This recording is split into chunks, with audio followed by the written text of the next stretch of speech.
My name's Léonie Watson. I work for a company called the Paciello Group, known as TPG on less formal occasions. We're an accessibility company based in the United States. I also work with Government Digital Service in the UK on the GovUK platform. And amongst other things, I spent a lot of my life working with many other people around the world at the W3C on standards like HTML, web components, service workers, and a few more bits and pieces besides. But today I would like to talk to you about accessibility. And it's after lunch, so if you're thinking a quiet nap might be in order, that's absolutely fine. But if accessibility really isn't your cup of tea, then I'm going to be using some movies to help explain some of the points I want to make. So if all else fails, you're welcome to sit and try and guess each of the movies in turn through the difference of my slides. And that should keep you out of mischief if accessibility isn't something you really want to hear about. But I hope that's not the case. Accessibility for me, thanks to a great many years that I spent working with the excellent team at Nomensa, is something that to me is very close to my heart. And it's absolutely a fundamental part of the way I live and work on the web. So what other movie could I start with, or movie quote, than Elementary, My Dear Watson? With a name like mine, it's a little harder to find a quote that better sums up my attitude towards accessibility. But Houston, we have a problem.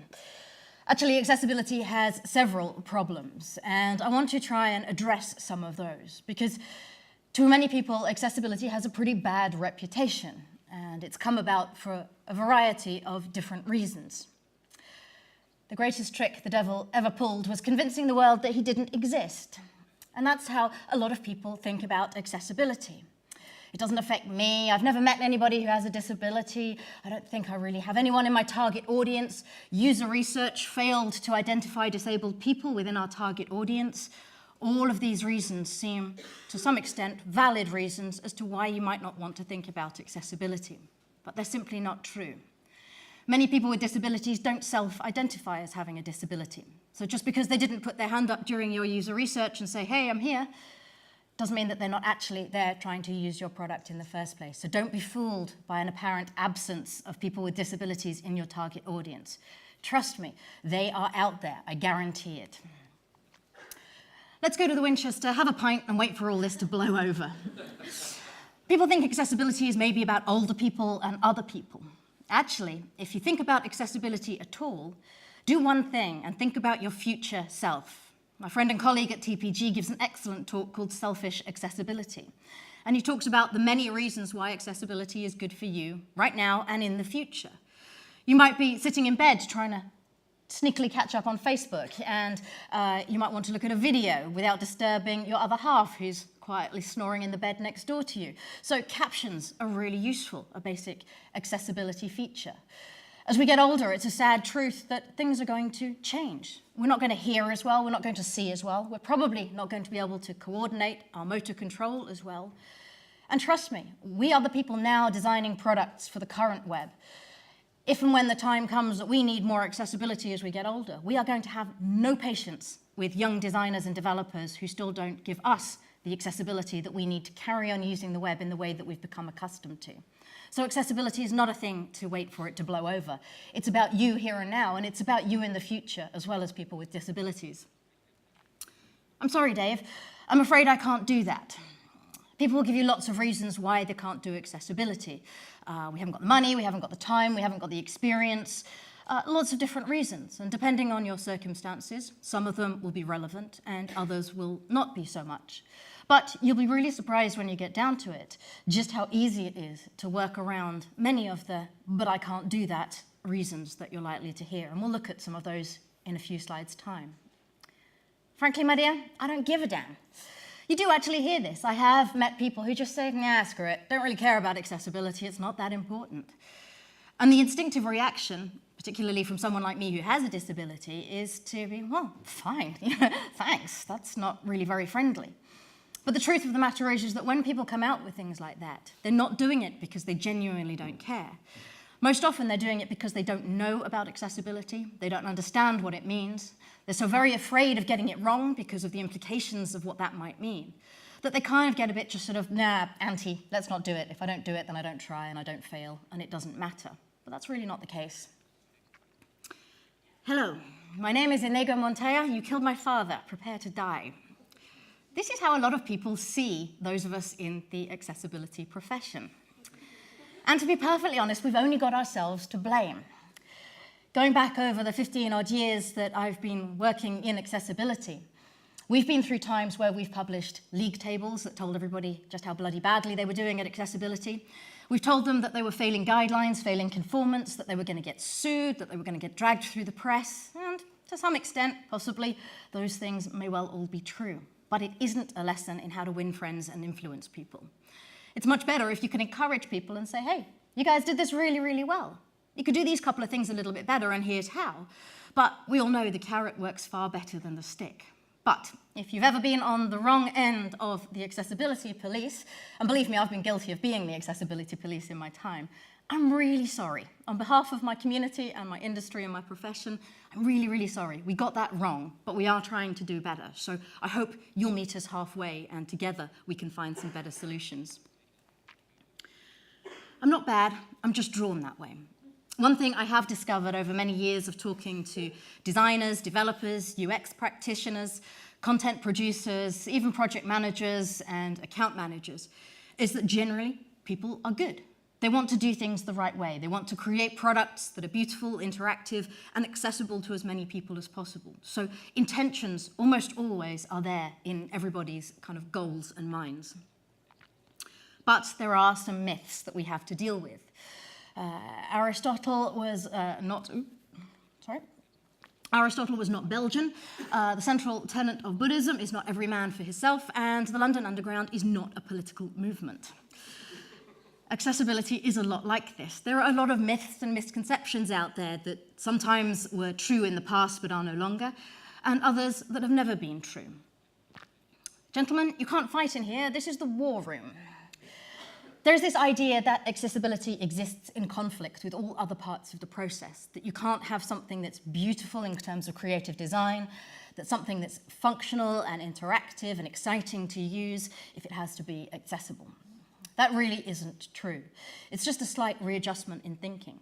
There's absolutely no reason why accessible things can't be beautiful, can't be interactive, can't use the latest technologies. Sometimes it takes a bit more thinking and a bit more application to make those things accessible, but by and large, with enough good intentions and interest and effort, we can actually do that. So instead of seeing accessibility as a can't do this, shouldn't do that, let's see if we can challenge the ways we think about accessibility to come up with things that meet all of our goals. You're going to need a bigger boat. People will tell you you need more budget to do accessibility. And initially, this could be true. If you don't have skills and knowledge in your team, you're going to need to go and find them, either by hiring in or training or other means. But the trick is that once you get those skills and knowledge in-house, it doesn't cost any more to do accessibility. It would actually cost me more now to develop something that wasn't accessible, because I'd have to stop and sit and think on how to do it. It just comes as second nature to me to make code that's accessible right now. And that's where we all need to strive to be. This is just part of our responsibility, whether we're content producers, UX practitioners, designers, developers, or anyone else involved in the production lifecycle. It's just a matter of job pride and job responsibility. Even in terms of testing with our users, you don't have to add extensive cost to a project. You'd be surprised, actually, if you look at any ordinary sample of people that you get for usability testing, how many of them benefit from accessibility. There's a good chance if you've got more than a handful of men in your usability test sample that someone will have color blindness of one description or another. There's a good chance that people will have reading or literacy difficulties, dyslexia, maybe on the early end of the autistic spectrum. Lots and lots of hidden disabilities that you wouldn't necessarily screen for or even be aware of. But in any given sample of people, there's a really good chance that there is someone, sometimes many people, that accessibility will benefit. Man who catch fly with chopstick can accomplish anything. Accessibility is often thought of as very difficult, and that really isn't the case, or at least it's no more difficult than the stuff you've already figured out how to do already. How many of you tell your friends and family, parents perhaps particularly, what you do, and they sort of look at you with a vague kind of blank expression? It's a web, it's all about hand wavy. For many people, you've already done the difficult bit. You've learnt how to read psychology, to understand human interaction, to design experiences, to build code, put things together and bring it all together into a whole. Doing those things in a way that's accessible isn't really any more difficult than that. So I know you are all smart enough to do accessibility. It's just a matter of getting the chops under your belt and figuring out the knowledge. It's really no more difficult than the stuff you already do. Toto, I have a feeling we're not in Kansas anymore. Accessibility feels very unfamiliar to a lot of people. When we design something for a mobile screen or a tablet, we've probably used one or both of those devices on a fairly regular basis, so we're familiar with different devices. But if you ask someone what they think about designing for a screen reader that translates screen content into synthetic speech, screen magnifiers that blow things up many times, or speech recognition tools that are used to control machines with voice commands, it starts to feel very unfamiliar. And then we get very worried that we're designing experiences for somebody that we don't really understand. Truth of the matter is that they're a lot more familiar than you might think. If you've used a GPS system and listened to it give you instructions, that's just text-to-speech. It's the fundamental technology behind a screen reader. That's all a screen reader does, is take text content on screen and speak it out loud to someone who can't see the screen. If you've ever used Siri on an iDevice, or Google Talk, or Cortana on Windows 10 or Windows Phone, you've used a speech recognition tool to instruct a computer how to do something. And in some cases, like Cortana, it'll speak back to you and give you information. Those are the same interactions as screen readers and speech recognition tools. So these experiences are really not a million miles away from the ones that you are familiar with. We don't need no badges. There's a lot of people will tell you about accessibility in terms of you need to meet the Web Content Accessibility Guidelines. You need to conform to this piece of legislation. You need to tick these boxes. You need to put a little badge somewhere that says, hey, we've done our due diligence. Those guidelines are very useful. They're a good framework to get you started with accessibility. But ticking boxes is by no means the extent you need to think about accessibility. There's much, much more to it than that. Because if there's one thing you probably all know in your profession, and I can certainly tell you in mine, is that you can conform to every standard and every set of checklists and guidelines you can lay your hands on out there, but put that thing in front of a user and I guarantee you they will find something you completely never had thought about. Accessibility is absolutely the same. So think about the standards and the guidelines, but use them as a starting point. Don't be limited by them. So this is your last chance. Lots of myths and things about accessibility, but from here on in, I want to encourage you to come down the rabbit hole with me and find out what we can do in a positive sense about accessibility. Your ancestors called it magic, you call it science. Where I come from, they're one and the same thing. And accessibility is an absolute fusion of science and magic. Magic in the sense that it deals with people, so there are many glorious configurations of people out there, more so when you think about people with disabilities, but also science, because a lot of accessibility comes down to the way products are built and developed and coded. So there are some very interesting fusions of how to think about accessibility that bring a lot of usability and user experience together with some of the more cold-blooded science and technology. So in the face of overwhelming odds, I'm left with only one option. We're going to have to science the shit out of this. The good news is that amongst all the magic and the human interaction, there are some very simple things that you can do to think about accessibility. First principles, Clarice, simplicity. Now there's a quote I never thought you'd hear in association with accessibility and usability. But it's true. Simplicity is incredibly important when it comes to accessibility because, like most people, people with disabilities don't like being made to work too hard for something. So when you're thinking about building interactions and experiences, keep it simple. That's probably a very good tenet for usability and user experience in general. The interesting thing is that when you talk about accessibility, it's a lot like usability under a magnifying glass. Something that your quote-unquote average person will find mildly unusable might actually be a showstopper for someone who has a particular sort of disability. So simplicity is always key. People are lazy and we're not likely to change anytime soon. So making things easy makes the learning curve easy, and that's good for everybody, but in particular, people who have things like learning disabilities that make new experiences difficult to process. Don't believe everything you hear and only half of what you see, and don't assume that your audience can do either. When you're putting content together, think about alternatives for the content. If you've got static images, think about text descriptions that briefly describe what that image does, back to the text that a screen reader can pick up and announce to a blind person. If you've got multimedia content, then think about captions, back to the person sitting in bed not wanting to disturb their other half, but also to the many deaf and hard of hearing people out there who simply wouldn't understand dialogue and sound effects in multimedia content otherwise. Always think about different ways that different people are going to want to get at your content. Computer, magnify, times 10. People who have partial sight particularly will magnify content. Most devices have zoom on them now if they're touchscreen devices, and it's worth experimenting with that if you have a chance. Screen magnifiers, in terms of the pieces of software that people buy specifically for the job, have incredible magnification capability. They take a tiny portion of the screen and magnify it many, many times so it takes up the whole of the available screen space. It's a little bit like looking down an old loo roll tube or kitchen roll tube, where you've got that very, very tiny viewport, and to look around a screen, you have to physically kind of move it around and track what's going on. That means that landmarks in terms of your layout and your design and your interfaces are incredibly important, same as they are when navigating any kind of environment. Large amounts of white space can be very disorienting if you use screen magnification, because it can be like being awash at sea where there's just no sign of any coast anywhere within sight. White space is useful, but don't overdo it. Try it with a screen magnifier turned on and see how quickly you become disorientated. So think about what things look like when they're up close and magnified to the nth degree. If I'm not back in 5 minutes, just wait longer. Think about time requirements in your application interfaces. I listened to a talk a couple of weeks ago, and somebody said, on the web, we do ridiculous things with our time requirements. We'll put something in a shopping basket, and the website will tell us you've got 6 minutes to get through checkout, otherwise we'll empty your shopping basket.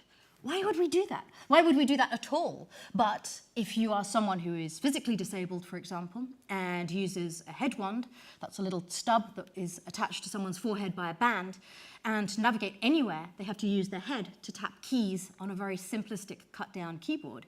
Imagine trying to get through a checkout in 6 minutes when you've got to fill out all that information. It's insane. You'd give up before you got started. So think about putting time requirements in place, because more often than not, they're either unrealistic or completely unnecessary. So give people a relaxed amount of time to do things, but bear in mind that if someone has a disability, that amount of time may need to be a bit more generous. If you focus on what you've left behind, you may never be able to see what lies ahead. If you're a sighted keyboard user, so you don't use a mouse, it's really difficult to know where you are on a particular web page.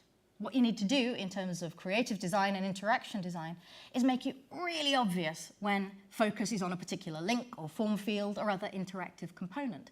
So it's really clear to a sighted keyboard user that they're on that thing and they're going to activate it when they hit the next key. If you want a quick experiment, go home after today or when you get back to work tomorrow and go and find a favorite website. Unplug your mouse and start using the tab key on your keyboard to navigate the site and see how quickly you get lost in terms of where your current location is. It's functional, fully mission capable. Things have to work with a whole bunch of different input and output devices these days. Back in the day, it used to be that you had a Windows machine and it probably had an assistive technology like a screen reader on, and that was more or less all you had to cope with in terms of technologies. Now we have Mac has kind of resurfaced very much in the past sort of decade and a half or so. We've got touchscreen devices. Every single operating system that exists out there now has a fully fledged integrated screen reader for blind people, Zoom for partially sighted people or anyone who just needs things a little bit bigger, and most have some form of speech recognition tool built in. So the only thing we can pretty much guarantee is that you don't know what kind of technology somebody's going to be using to use your website or your product. You might know it's a touch device, you might know because of breakpoints or other information that it's a tablet, but you pretty much won't be able to tell whether they've got an assistive technology enabled or not. So that's where coming back to the standards and the guidelines is useful, because it gives you that kind of founding framework to try and find a common ground that's going to work across the most diverse amount of technologies. But trust me, for all this, it's not rocket science. There's a real temptation when you're testing to worry that when you're looking at something with the JAWS screen reader in Internet Explorer, it doesn't say or do the same thing on exactly the same site when you're using the VoiceOver screen reader on Safari on a Mac. That's okay. We got caught in this trap a bit with browser compatibility back a few years, when if something was 3 pixels off in Firefox and it was in IE, everybody went into a bit of on a DEFCON 4, it was But the truth of the matter is that we as users don't sit there with two browsers open side by side and take notes on comparative features. The key thing is that if something works with someone's chosen technology combination, that's job done. So that's the thing to go for. Don't worry if a screen reader says two different things in two different places with the same content. Don't worry if things look slightly different in a screen magnifier, or if a speech recognition tool on one platform behaves a little bit differently to another. Providing the person using those things can get the job they want to do done, that's okay. That's what we're aiming for. So life is like a box of chocolates. You really don't know what you are going to get, but don't worry about that. So just take a deep breath and assume it's the web, it's like that, it's okay. There's three ways to do things: the right way, the wrong way, and the way that I do it. I quite often get asked on Twitter and Facebook and other places, how do I do X, Y, and Z? And like most things on the web, you can point to 6 different answers, and they'll probably all be right, mostly, maybe 5 years ago, 10 years ago, whenever they were written. This is the web we're talking about. If you ask questions about accessibility, there are often 6 different ways to do things. That's okay. But people seem to expect with accessibility that there is a definitive answer. There really isn't. There's a whole bunch of different ways you can skin the accessibility cat. There are some good resources out there, though. Start by asking on Twitter. There's a thriving accessibility community there. The WebAIM email list, the Web Accessibility Initiative email list are both good sources to ask questions. But the best thing you can do is go have a look at the many blog posts and articles that are out there and just experiment and see when things start to work and ask questions. It's not the years, honey, it's the mileage. People get very worried when they're taking their first steps with any new thing, I think, but accessibility very definitely. That I'm new to this, I don't have the experience, I'm going to get it all wrong. That really doesn't matter. Actually, experience in some ways is a bit of a hindrance. So don't be afraid to take the first steps with accessibility. Don't be afraid if you get stuff wrong, it really doesn't matter too much. But just by saying, I'm going to go and make my stuff more accessible, you're going to start on that really important journey to getting the knowledge and skills. Those are very challenging observations you've made. And the interesting thing is that it's often newcomers to an idea or a skill or a piece of knowledge that challenge the status quo, the way things have already been done. And that's a really good thing, in my opinion. We know the web doesn't stay still for more than 2 seconds on the trot. So when someone new comes to accessibility with lots of new perspectives and ideas and knowledge on different frameworks or development techniques, whatever it may be, they're the best people to say, hey, what about this? Can we try this way? Will this work? And we should all respond to that. So don't think that because you haven't done accessibility for 100 years that your idea isn't the good one. Get out there and talk about it and share it. Share your experiences, because we can all learn no matter how much experience someone has got. I think this is the beginning of a beautiful friendship. Go and hug an accessibility person. Actually, more to the point, go and find that accessibility person and say, hey, I'm the UX guy, I'm the creative designer, I'm the content producer. I want to know what you know. Let's work together. Let's get rid of this conflict myth that has existed for so long. Let's work out what it is we want to build and how we want to build it, and see if we can't put our heads together and figure out how to get it done. And I think the result might surprise you, because like I said earlier, most people generally really do want to get this stuff right and make things accessible. I told you, aim for the target, come in under the radar.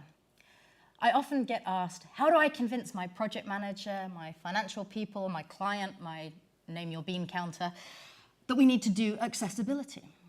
And there are good business case reasons for doing it, but they're actually very, very hard to separate from many other good business case reasons for doing exactly the same thing.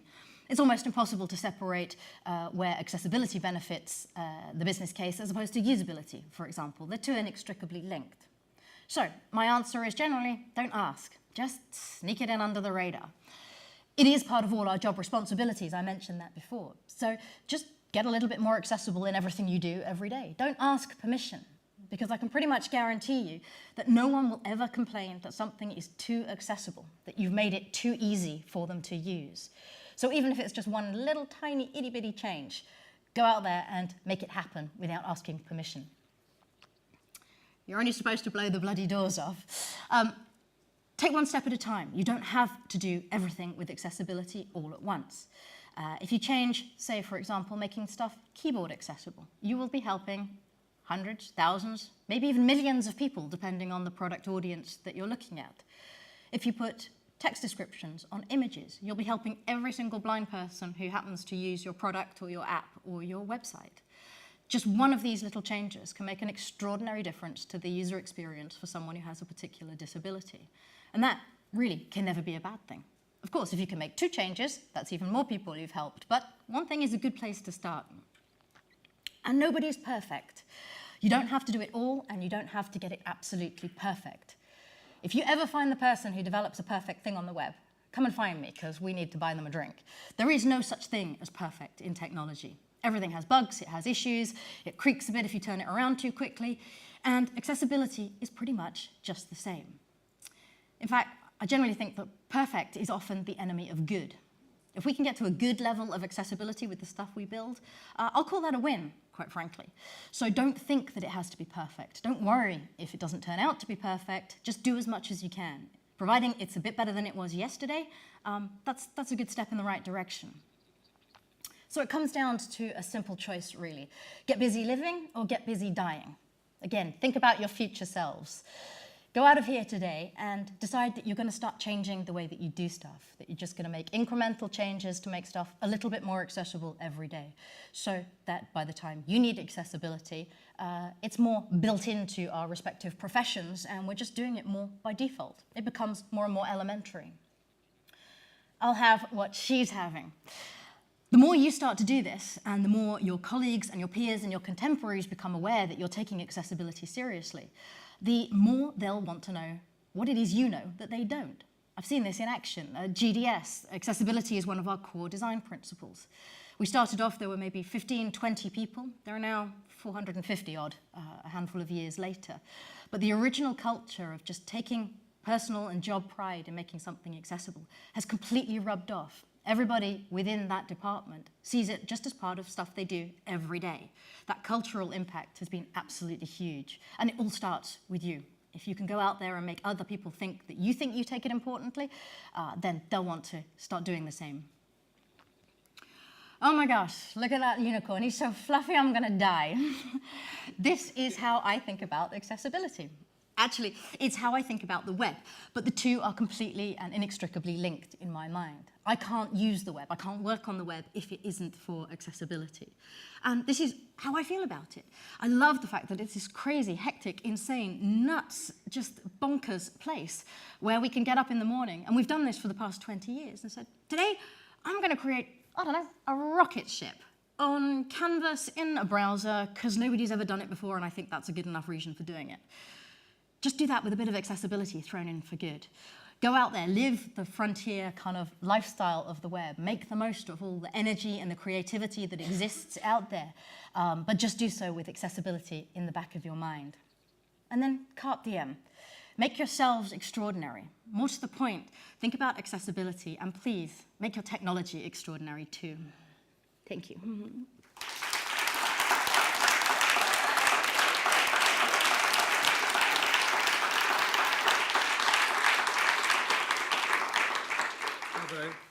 Very good. Thank you. I think we are going to have a question. Someone must have a question. Or not. I got one. Oh, God. So those really great film quotes. Which is your favourite one of all of those quotes? It's got to be the unicorn one, actually. I knew you were going to say that. Although I've got a tattoo of Carpe Diem, so maybe I should say that. But actually, no, the unicorn one gets it, so yeah. The unicorn one's great, especially when she said, so fluffy. Right. Okay, well, look, please put your hand to... actually, we have Sally is asking a question. Hi, Leonie, it's Sally, the other accessibility person in the room. You can all come and hug me later if you like. It's great to see Leonie speaking at an event for all of you guys who are user experience designers. One of the reasons I'm here is I want to understand more about what you do so I can help you do your job and you can help me do mine as well.